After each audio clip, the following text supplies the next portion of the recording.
नमस्ते everyone, Monika astrology में आपका बहुत बहुत स्वागत है। आज हम चर्चा करने जा रहे हैं सितंबर महीने के राशिफल की और मेष लग्न वालों के लिए किस प्रकार की परिस्थितियां हैं, ये हम आज जानने की पूर्ण रूप से कोशिश करेंगे। देखिए, पहले हम देखते हैं कि क्या परिस्थिति है इस महीने। तो मंगल पूरे ही महीने वृषभ राशि के अंदर यानी कि आपके द्वितीय भाव के अंदर रहेंगे और बुध जो है कन्या राशि के अंदर पूरे ही महीने भ्रमण करेंगे यानी कि आपके 6th हाउस में। सूर्य की स्थिति देखी जाए तो सूर्य 17 तारीख तक यानी कि 17 सितंबर तक सिंह राशि के अंदर भ्रमण करते हैं आपके पंचम भाव के अंदर। उसके बाद 17 तारीख के बाद वो आपके 6th हाउस के अंदर चले जाएंगे। शुक्र की बात करते हैं तो शुक्र 24 सितंबर तक सिंह राशि के अंदर रहेंगे और सूर्य के साथ ऑलमोस्ट 17 दिन तक इनकी युति बनती है। 10 सितंबर को बुध वक्री हो रहे हैं यानी कि 23 दिन के लिए बुध का वक्री भ्रमण रहेगा आपके 6th हाउस में। तो उसकी भी हम चर्चा करेंगे कि क्या परिस्थिति रहेगी। 2 अक्टूबर तक की ये परिस्थिति है, तो ऑलमोस्ट 10 तारीख के बाद 2 अक्टूबर तक बुध वक्र अवस्था में आपके 6th हाउस में रहेंगे। तो मेष राशि यानी कि मेष लग्न वालों के लिए, क्योंकि आप राशिफल अगर देखते हैं तो लग्न से देखिए, और मेष लग्न अगर आपके जीवन में है, आपके बर्थ चार्ट में है, तो आपके लिए ये सितंबर महीने में क्या परिस्थिति है ये हम जानने की कोशिश करते हैं। लग्नेश आपका है मंगल और लग्न में राहु स्थित है। तो अब मंगल राहु एक साथ नहीं है, यहाँ पर राहु अकेले हैं और लग्नेश जो है 2nd हाउस में यानी कि मंगल द्वितीय भाव में है। तो यहाँ पर एक चीज मैं जरूर कहूंगी कि लग्नेश का द्वितीय भाव में जाना इन्वेस्टमेंट पॉइंट ऑफ व्यू से तो अच्छा रहता है। एक चीज मैं जरूर कहूंगी कि ये एंग्जाइटी देता है। एक तरह से आप कोई भी कार्य करते हैं तो एक अजीब सा डर लगा रहता है कि चीजें होंगी नहीं होंगी, यानी कोई भी चेंजेस अगर आप करते हैं तो राहु एक अज्ञात भय देता है कि हम जो डिसीजन ले रहे हैं वो सही है या नहीं है। तो ये एक इनडिसिसिव का एक अप्रोच राहु के साथ जुड़ा हुआ है। मगर लग्नेश की स्थिति 2nd हाउस में होने की वजह से धीरे धीरे क्लैरिटी होगी कि आपको कैसे आगे बढ़ना है। जो जो गलतियां हुई हैं उनको आप ठीक कर पाएंगे और ये मंगल आपको एक तरह से फाइनेंशियली काफी स्ट्रांग बनाता है। अगर कोई भी मेडिसिन से कनेक्टेड लोग हैं, जो जो दवाइयों का बिजनेस करते हैं या डॉक्टर्स हैं, तो उनके लिए ये परिस्थिति फाइनेंशियल गेन आपको प्रदान करती है। कोई भी रिसर्च के अंदर भी है तो बहुत ही अच्छी परिस्थिति है आपके लिए। देखिए, इस राहु की वजह से कोई भी डिसीजन लेने में थोड़ा सा आपको एंग्जाइटी होगी। आसपास के एनवायरनमेंट में एक कंफर्ट जोन नहीं बन पाएगा। अगर आपने अभी ही कोई जॉब चेंज किया हुआ है तो वहां सेटलमेंट होने में थोड़ा सा आपको प्रॉब्लम होगी। मगर ये स्थिति आपको स्लोली और स्टेडीली प्रॉपर रिजल्ट प्रदान करेगी। तो थोड़ा सा आपको वेट करना पड़ सकता है। तो वेटिंग करना पड़े या आपको किसी चीज के लिए अगर थोड़े समय के लिए अगर डिलेज होते हैं तो उसकी वजह से एंग्जाइटी इशू नहीं होना चाहिए। बाकी जो जो चीजों में आपको क्लैरिटी नहीं थी तो इस महीने आपको क्लैरिटी होगी कि आप आगे बढ़ पाए हैं या नहीं, आपका जॉब के अंदर कोई ट्रांसफर की पोजीशन है या कोई भी प्रकार का जॉब चेंज कर रहे हैं तो उसके अंदर आपको प्रॉपर डिसीजन मिल पाएगा। 2nd हाउस की बात करते हैं। द्वितीय भाव का अधिपति शुक्र बनकर आपके पंचम भाव में सिंह राशि के साथ है। प्रेजेंटेशन बहुत ही स्ट्रांग रहेगा। द्वितीय भाव में मंगल होने की वजह से फाइनेंशियल गेन्स तो बहुत हैं, क्योंकि मंगल जो है एक तरह से फाइनेंसेस को बढ़ाता है और वृषभ राशि ऑलमोस्ट आपकी कंफर्ट की राशि है और ये शुक्र की राशि है। तो फाइनेंशियल ब्लेसिंग में बढ़ोतरी है। एक चीज मैं जरूर कहूंगी कि घर वालों के साथ यानी कि आपके फैमिली के साथ आपके वाणी के अंदर अग्रेशन नहीं आना चाहिए। बोलने में आपको थोड़ा सा आपकी वाणी पर संयम रखना पड़ेगा, क्योंकि राहु भी जब लग्न में होता है इंसान काफी अग्रेशन में आकर कुछ भी जो कहता है ना कि फैमिली के अंदर कोई गैदरिंग है या कोई भी ऐसी परिस्थिति है, कोई डिसीजन अगर नहीं ले पा रहे हैं और वहां पर कोई डिस्कशन है, तो ये मंगल वहां पर क्लैशेस करवाता है। तो वहां आपको थोड़ा सा बोलने में उतावलापन मत कीजिएगा, थोड़ा सा सोच समझ के फिर आप कोई भी प्रकार का जैसे कहते हैं ना रिएक्ट करना, तो रिएक्टिव लैंग्वेज जो होती है तो उसको जरा सोच समझ के यूज कीजिएगा। बाकी फाइनेंशियली बहुत अच्छा है आपका प्रेजेंटेशन, कोई भी आप इंटरव्यू के लिए जाते हैं तो वहां पर भी आपका कॉन्फिडेंस काफी स्ट्रांग रहेगा।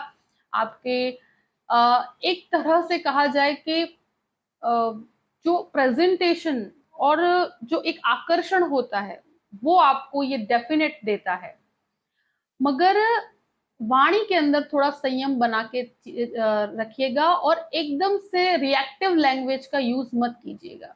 दूसरी, अब तृतीय भाव की बात करते हैं। तृतीयेश बुध आपके 6th हाउस में है। कोई भी इनिशिएटिव लेने में उतावलापन नहीं लेना है आपको, ये चीज मैं जरूर कहूंगी। उतावलेपन से बचना है, थोड़ा सा आपको धैर्य के साथ और संयम के साथ कोई भी बदलाव को स्वीकार किया जा सकता है।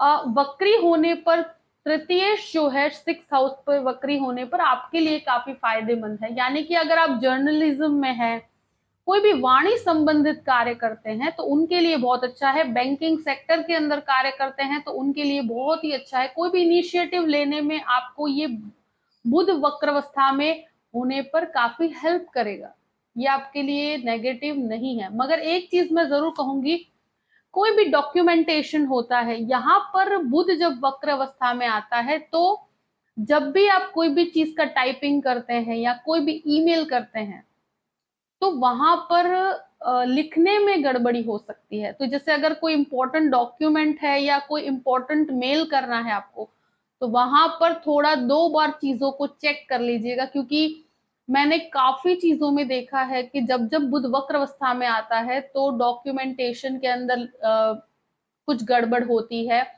प्लस कंफ्यूजन्स हो जाते हैं। आप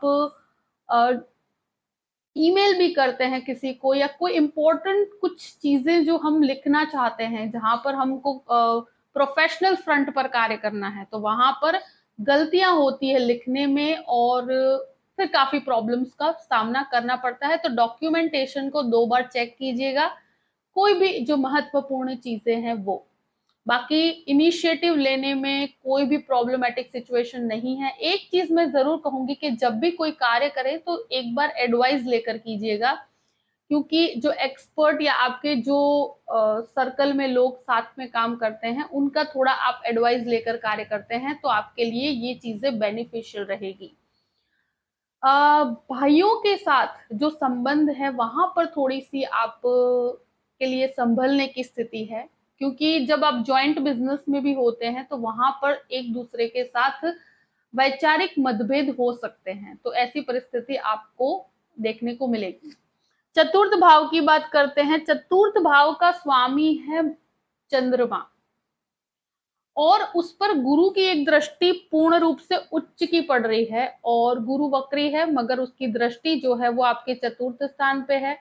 शनि की भी एक तरह से कहा जाए कि दृष्टि आपके चतुर्थ भाव पर पड़ती है। तो ये जो गुरु की दृष्टि की वजह से प्रॉपर्टी सेक्टर से कनेक्टेड लोगों के लिए बहुत ही अच्छी परिस्थिति है और अब क्लैरिटी हो पाएगी, क्योंकि यहाँ एक जो प्रॉपर्टी से कनेक्टेड लोग हैं, यानी कि जो कमीशन बेस पर कार्य करते हैं या कोई भी प्रॉपर्टी खरीदना चाहते हैं, बेचना चाहते हैं, तो उनके लिए ये परिस्थिति काफी फेवरेबल है।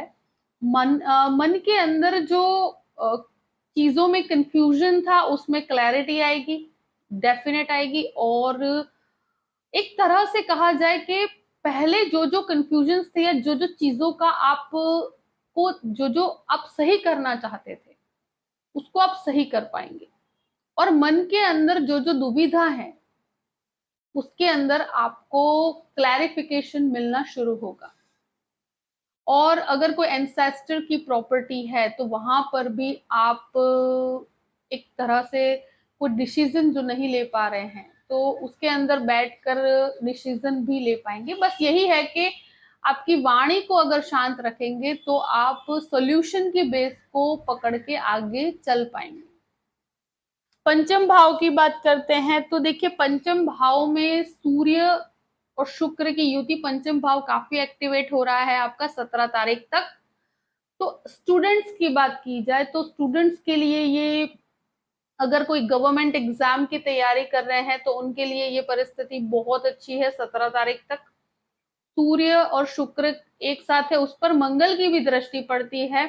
तो जो जो मेडिसिन से कनेक्टेड लोग हैं उनके लिए, जो जो डॉक्टर की तैयारी कर रहे हैं या नर्सिस या इस प्रकार का कोई भी मेडिसिन से कनेक्टेड आप कोर्स कर रहे हैं, कोई रिसर्च से कनेक्टेड कोर्स कर रहे हैं, तो उनके लिए ये सफलता बहुत अच्छी प्रदान करता है। प्लस जो भी आईएएस की या आईपीएस की एग्जाम दे रहे हैं या जो भी इस तरह की गवर्नमेंट एग्जाम्स दे रहे हैं या पुलिस के लिए एग्जाम्स दे रहे हैं या आर्मी के लिए एग्जाम्स दे रहे हैं, उनके लिए भी काफी अच्छी सफलता प्रदान करता है। क्योंकि ये एक तरह से कहते हैं डिफेंस के अंदर जो जो स्टूडेंट हैं और उसके लिए प्रिपरेशन कर रहे हैं, तो सूर्य काफी उच्च का है, उसके ऊपर मंगल की भी दृष्टि पड़ती है, तो वो आपको काफी अच्छा बेनिफिट देता है। और एक तरह से मैं आपको जरूर कहूंगी कि यहाँ पर बच्चों के साथ थोड़े से वैचारिक मतभेद हो सकते हैं, मगर बहुत ज्यादा डरने वाली बात नहीं है। बाकी आपके बच्चों के लिए ये फाइनेंशियली काफी स्ट्रॉन्ग पोजीशन है और उनके लाइफ में सफलता वो अर्जित कर पाएंगे, क्योंकि गुरु का जो चतुर्थ भाव पर भी एक दृष्टि है, तो वहां पर मानसिक रूप से जो जो आप सोच रहे हैं कि बच्चों की लाइफ में किस प्रकार से सेटलमेंट आ पाए, और शुक्र सूर्य की युति और उस पे मंगल की दृष्टि, तो ये आपको काफी स्ट्रॉन्ग, आपके बच्चों को काफी अच्छे डायरेक्शन में, उनके करियर को एक सही डायरेक्शन में लेकर जाएगी, काफी पॉजिटिव है। और ये पंचमेश जो सूर्य बनकर पंचम भाव में है, ये इतना स्ट्रॉन्ग पोजीशन में रखता है कि जहां पर स्टूडेंट्स के लाइफ में जो जो चीजें अटकी हुई है, कोर्स से कनेक्टेड जो डिसीजंस वो नहीं ले पा रहे हैं, वो ले पाते हैं। और इंटीरियर के अंदर भी अगर आप जाना चाहते हैं या कोई भी आर्किटेक्चरल की एजुकेशन आप लेना चाहते हैं, तो वहां पर भी ये बहुत ही अच्छी परिस्थिति डिनोट करता है। अगर आप चाइल्ड बर्थ चाहते हैं यानी कि जो गर्भवती महिलाएं हैं, उनके लिए एक चीज मैं जरूर कहूंगी कि सूर्य जिस प्रकार की स्थिति में है, तो अभी ट्रैवलिंग को 17 तारीख तक तो आपको अवॉइड करना चाहिए। यहाँ पर थोड़ा सा संभलने की परिस्थिति है। बाकी स्टॉक मार्केट के अंदर भी इन्वेस्टमेंट करते हैं तो मंगल जिस प्रकार की दृष्टि कर रहा है, तो आपके लिए बेनिफिशियल पोजीशन है, इन्वेस्टमेंट से आपको काफी अच्छे रिवार्ड प्राप्त होंगे, तो वहां पर भी कोई डरने वाली परिस्थिति नहीं है। सिक्स्थ हाउस की बात करते हैं। देखिए, सिक्स्थ हाउस में एक चीज मैं जरूर कहूंगी कि बुध वक्रावस्था में है, काफी स्ट्रॉन्ग बना देता है व्यक्ति को। आप अगर कोई भी लोन लेना चाहते हैं, ले सकते हैं, पर मैं ये जरूर कहूंगी कि डॉक्यूमेंटेशन को प्रॉपर रखिएगा, क्योंकि यहाँ पर गलती हो सकती है। अगर लोन लेना चाहते हैं तो जो जो चीजें, जिन जिन चीजों की आपकी जरूरत है उसके अंदर कनेक्टेड, तो उसकी क्लैरिटी बहुत जरूरी है। और एक चीज मैं जरूर कहूंगी कि आप कोई भी लोन की प्राप्ति करना चाहते हैं तो लोन प्राप्त करवाने में आपको ये मदद जरूर करेगा, मगर राहु केंद्र में होने की वजह से मैं यही कहूंगी कि एंग्जाइटी इशू हो सकता है, आपको एक भय लग सकता है कि पता नहीं इस प्रकार की स्थिति में हमें पढ़ना चाहिए या नहीं पढ़ना चाहिए। एक चीज मैंने ये भी देखी है कि बुध वक्रावस्था में होने की वजह से आपको स्किन रिलेटेड इश्यूज हो सकते हैं, यानी कि चमड़ी से कनेक्टेड प्रॉब्लम्स। बाकी और बुध को गुरु भी एक तरह से बुध को देख रहा है, तो ये बैंकिंग के अंदर जो जो लोग कार्य करते हैं उनके लिए बहुत अच्छा है। जो जो कंसल्टिंग से रिलेटेड कार्य करते हैं, भले कोई होटल मैनेजमेंट से कनेक्टेड हो या बैंक के अंदर लोन डिपार्टमेंट के अंदर कंसल्टिंग का कार्य कर रहे हो, या ऐसा कोई भी प्रकार का टीचिंग सेक्टर के अंदर भी अगर आप कार्य करते हैं जहां पर आपको एडवाइस देनी है किसी को, उनके लिए ये बहुत ही अच्छे फाइनेंशियल गेन लेकर आता है। आपके जो भी अ, एक तरह से कहा जाए कि मोबाइल है या कोई भी इस प्रकार का मशीन्स हैं, तो वहां पर थोड़ा मुझे लगता है कि मे बी आपका ऐसी कोई भी जो गैजेट्स होते हैं या जो आपके लैपटॉप है, यहाँ पर कुछ प्रॉब्लम्स आ सकती है, क्योंकि वक्र अवस्था का जो बुध है उसके पीछे कुछ खर्चे करवाता है, कुछ नए मोबाइल या कुछ इस प्रकार की स्थिति खरीदने की परिस्थिति आती है, क्योंकि कुछ ये जब वक्र अवस्था में आता है तो ऐसी परचेजिंग करने के पीछे कुछ खर्चे होते हैं। बाकी दुश्मन आप पर हावी नहीं हो पाएंगे, तो कोई प्रॉब्लमेटिक सिचुएशन नहीं है, और हेल्थ से कनेक्टेड कोई बहुत बड़ा इशू भी नहीं है, मगर हाँ, स्किन रिलेटेड अगर कोई प्रॉब्लम है तो उससे कनेक्टेड इश्यूज को आप को लाइटली नहीं लेना चाहिए, क्योंकि ये मुझे लगता है कि जब जब वक्र अवस्था में 6th हाउस में आता है तो स्किन रिलेटेड प्रॉब्लम्स और एंजाइटी इश्यूज देता है, तो उसको आपको लाइटली नहीं लेना चाहिए। अब बात करते हैं 7th हाउस की, कि 7th हाउस का अधिपति शुक्र बनकर आपके मोस्टली कहा जाए कि आपके पंचम भाव में रहेंगे, तो यहाँ पर जो जो लव मैरिज से कनेक्टेड इश्यूज हैं, तो वहां मैरिज की परिस्थितियां क्रिएट हो सकती हैं, यानी कि अगर आप कोई भी प्रकार की रिलेशनशिप में है, उसको आगे बढ़ाना चाहते हैं, तो ये परिस्थितियां आपके लिए काफी फेवरेबल है 17 तारीख तक। और जो जो कंफ्यूजन है उसमें भी क्लैरिटी आएगी। गृहस्थ जीवन की बात की जाए तो वहां पर बहुत डरने वाली परिस्थिति नहीं है, छोटे मोटे क्लैशेस हो सकते हैं, वो एक अंडरस्टैंडिंग इश्यूज की वजह से। और अगर पार्टनरशिप की बात की जाए तो पार्टनरशिप को कोई भी नई पार्टनरशिप के अंदर अगर आप पढ़ना चाहते हैं तो वहां पर आई थिंक बहुत ही फेवरेबल पोजीशन है, उसके अंदर फाइनेंशियल गेन भी आपके लिए काफी अच्छे हैं। देखिए यहाँ मोस्टली मुझे लगता है कि परिस्थिति अगर लव मैरिज से कनेक्टेड कोई भी इशू है उसको आप आगे बढ़ाना चाहें तो यहाँ पर काफी फेवरेबल पोजीशंस हैं। अगर अंडरस्टैंडिंग प्रॉपर मैच होती है तो उसके अंदर आप आगे बढ़ा जा सकता है। 17 तारीख तक की परिस्थितियां उसमें काफी फेवरेबल है। बिजनेस और ये केतु यहाँ पर होने की वजह से अगर आप मैरिड लाइफ के अंदर, मैं कहूंगी कि छोटे मोटे क्लैशेस ये जरूर करवाएगा, क्योंकि ये कहीं ना कहीं डिटैचमेंट भी देता है। कुछ अंडरस्टैंडिंग इश्यूज होते हैं मगर बहुत डरने वाली परिस्थिति नहीं है। अब बात करते हैं आपके 8th हाउस की। 8th हाउस पे मंगल की दृष्टि स्वगृही पोजीशन में देखती है, तो अनएक्सपेक्टेडली आपको फाइनेंशियल गेन भी देता है। फॉरेन लैंड से कनेक्टेड कोई भी इश्यूज हैं जो काफी समय से सॉर्ट आउट नहीं हो पाए हैं, अब वो सॉर्ट आउट हो पाएंगे। और रिसर्च आपका काफी स्ट्रांग हो रहा है, कोई भी मेडिसिन का रिसर्च है, टेक्निकल लोगों के लिए तो बहुत ही अच्छी परिस्थिति है। और यहाँ पर कोई भी दुविधा की स्थिति नहीं है। थोड़ा व्हीकल चलाने में आपको ध्यान रखने की जरूरत है, क्योंकि मंगल स्वग्रही पोजीशन में है, वैसे कोई डैमेज्ड पोजीशन नहीं है, मगर छोटी मोटी चोट लगने की समस्या हो सकती है। 9th हाउस की बात करते हैं। नवम भाव का अधिपति 12th हाउस में जाकर वक्र अवस्था में आध्यात्मिकता में ये बहुत अच्छी बढ़ोतरी करता है, क्योंकि आप कुछ पैसे जो भी खर्च करेंगे वो स्पिरिचुअलिटी के अंदर करेंगे, आपका इंटरेस्ट इन चीजों में काफी बढ़ता है, जो धार्मिक चीजें हैं।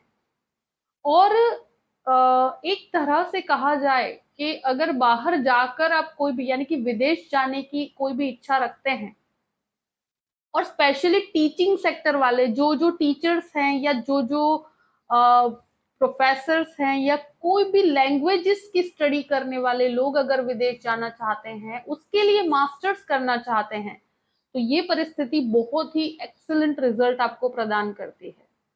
दूसरी एक चीज कहूंगी कि ये जो स्पिरिचुअलिटी की डेफिनेशन है वो आपका मोस्टली मेडिटेशन है या इस प्रकार की स्थितियों में ज्यादा रहेगा।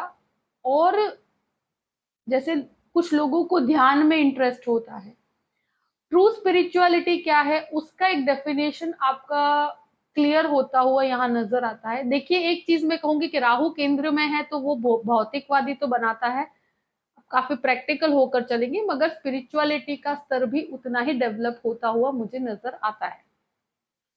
अब बात करते हैं आपके 10th हाउस की। 10वें घर में शनि वक्र अवस्था में है। देखिए, यहां पर मैं एक चीज कहूंगी कि कोई भी चीज इजीली प्राप्त नहीं होगी, क्योंकि शनि जो है वक्री है और आपको इंतजार करना पड़ सकता है कुछ रिजल्ट्स का। प्लस यहां पर मैं कहूं कि शनि कभी भी बिना मेहनत के और बिना आपको प्रॉपर कहते हैं ना कि एडवाइस दिए, यानी कि आपको चीजों को अच्छे से जब तक वो समझाएगा नहीं, आपको परफेक्शन जब तक नहीं आएगा तब तक शनि आपको प्रॉपर रिजल्ट नहीं देता। यहाँ पर क्या होता है कि बहुत हार्ड वर्क करवाता है, बिना हार्ड वर्क के इजी रिजल्ट कभी भी वक्र शनि में नहीं प्राप्त होते। और 10th हाउस के अंदर जब जब होता है तो कार्यस्थल में बहुत ज्यादा मेहनत करनी पड़ती है, यानी कि जितना हम रेगुलर डेज में करते हैं उससे भी ज्यादा, क्योंकि ये आपको परफेक्शन की तरफ लेकर जाता है। और यहाँ कहाँ कहाँ पर आपकी गलतियां हुई है वो जब तक आप नहीं समझ जाएंगे तब तक वो आपको यहाँ पर प्रॉपर रिजल्ट प्रदान नहीं करता। अगर आपको आपके पर्सनल चार्ट में आपकी क्या स्थिति है वो अलग परिस्थिति है, मगर अगर आपका मेष लग्न है तो शनि कार्यस्थल के अंदर ups and downs definite create करेगा। मगर कोई भी चेंजेस अगर आप करते हैं तो उसको आप, मैं कहूं कि फायदे कारक स्थिति है, उसमें कोई नुकसान की कोई परिस्थिति नहीं है। मगर सेटलमेंट का इशू जरूर होगा, यानी कि कोई भी नए परिवर्तन को अब जब आप एक्सेप्ट करते हैं तो वहां पर थोड़ा आपको कंफर्ट जोन नहीं प्राप्त होगा, थोड़ी परिस्थितियां अनकंफर्टेबल रहेंगी, मगर वो एक तरह से लॉन्ग टर्म पर आपके लिए काफी बेनिफिशियल है। कोई भी बदलाव है तो उसको स्वीकार किया जा सकता है। 11th हाउस की बात करते हैं। 11वें स्थान का अधिपति आपके 10th हाउस में वक्र अवस्था में है। लाभ में थोड़ा धीमापन आप महसूस करेंगे। कार्य आपका प्रॉपर आप कर रहे हैं, मगर उसका जो रिजल्ट है उसमें थोड़ा सा डीले है, आपको धीमापन महसूस होगा। जो कार्य आपके 3 दिन में होते हैं उसके लिए आपको 10 से 12 दिन हो सकते हैं। तो इस प्रकार का अगर आप वेटिंग करें तो कार्यस्थल के अंदर ऐसी परिस्थिति हो सकती है कि जहां पर आपको डिलेस महसूस होंगे, मगर at the end of the day आपको रिजल्ट पॉजिटिव डेफिनेट मिलेंगे, क्योंकि दूसरे ग्रहों की परिस्थितियां बहुत अच्छी है। और यहाँ पर क्या है कि आपका लाभ जो है पूर्ण रूप से आपके कर्म के साथ जुड़ा हुआ है, तो वहां पर आपको डेफिनेटली लाभ प्राप्त होगा डीलेस के साथ। 12th हाउस की बात करते हैं। 12वें घर में गुरु वक्र अवस्था में है। और देखिए, मैं फिर से कहूंगी कि अगर फॉरेन लैंड से कनेक्टेड भी कोई डॉक्यूमेंटेशन है उसको प्रॉपर रखिएगा, वहां पर आपको 2 से 3 बार चेक करने की परिस्थिति है। डॉक्यूमेंट्स में गड़बड़ नहीं होनी चाहिए। और अगर कहीं पर भी कोई भी प्रकार की क्लैरिटी नहीं है तो ये गुरु से आपको क्लियर हो जाएगा कि क्या आगे का प्रोसेस है। फॉरेन लैंड से कनेक्टेड जो भी कार्य है उसमें काफी अच्छी सफलता प्राप्त करवाता है। अपने खर्चों पर नियंत्रण रखने में गुरु काफी हेल्प करेगा आपको। आपके एक तरह से लोन की प्राप्ति में भी मदद करेगा, आपकी प्रॉपर्टी में भी मदद करता है। और अगर कोई भी लीगल इश्यू है, कोई भी लीगल प्रॉब्लम में आप फंसे हुए हैं तो वहां पर भी आपको काफी रिलीफ महसूस होगा। अगर शनि की दृष्टि की वजह से फॉरेन लैंड से कनेक्टेड कोई भी कार्य और इन्वेस्टमेंट में आपको सफलता भी प्राप्त, ये शनि की दृष्टि गुरु पर पड़ने की वजह से स्पिरिचुअलिटी का डेवलपमेंट भी होता है। और यहाँ पर विदेश यात्रा यानी कि ट्रैवलिंग के अंदर आपका इंटरेस्ट भी बढ़ेगा और ट्रैवलिंग ये करवाता भी है। और फॉरेन से कनेक्टेड कोई भी आप मल्टीनेशनल कंपनी में भी कार्य करते हैं तो वहां पर भी आपको बहुत अच्छी सफलता ये प्राप्त करवाता है। तो मेष लग्न वालों के लिए जो भी परिस्थिति है वो मैंने आपके सामने रख दी है। आई होप कि ये वीडियो आपको पसंद आया होगा।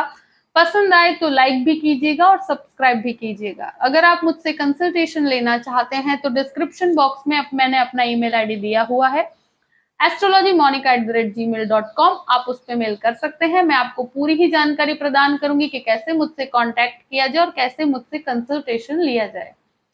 देखिए, मेष लग्न वालों के लिए जो भी अप्स एंड डाउन्स हैं, उसके अंदर कैसे निर्णय लेना और कैसे आगे बढ़ना, ये मैंने आपको बता दिया है। और उसको ध्यान में रखते हुए अपने पूरे ही महीने को प्लान कीजिए और हमेशा खुश रहिए। Thank you so much. जय श्री कृष्ण।